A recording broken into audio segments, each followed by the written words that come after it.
నమస్తే అండి. మాది వైఎస్ఆర్ కాలనీ.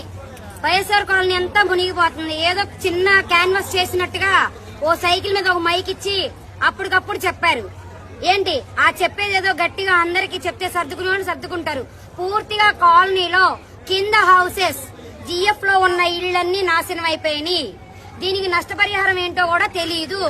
ఇప్పుడు పోని పైనోళ్ళు ఉన్నారు అంటే వాటర్ లేదు, కరెంట్ లేదు, ఇచ్చే ఫుడ్ వేస్ట్. ఇప్పుడు బిర్యానీలు పంచారు, అసలు ఒక్క ప్యాకెట్ కూడా బాగోలేదు.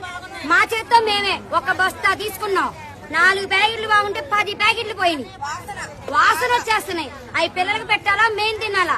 పోనీ వాటర్ ఎక్కువ వస్తుంది, మీరు ఉండండి లేకపోతే మీరు వెళ్ళిపోండి అని ఒక మాట కూడా లేదు. ఏది చెప్పట్లేదు.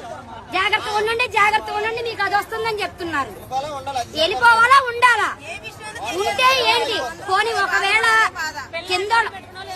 కిందోళ్ళు ఉన్నాం, మా సామానం తీసుకొచ్చి ఫస్ట్ ఫ్లోర్ లో పెట్టుకుని ఏదో బతుకుతున్నాం.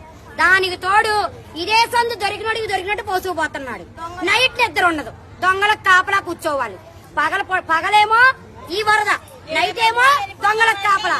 చీకట్లో దోమలు, ఇంత దోమలు. మెట్లు దిగుతుంటే పడిపోతున్నా. నేనే పడిపోయా మెట్లు మించి. 2 కాళ్ళకి దెబ్బలు తగిలిపోయినాయి నాకు. ఇప్పుడు కాళ్ళు 2 పాసిపోయి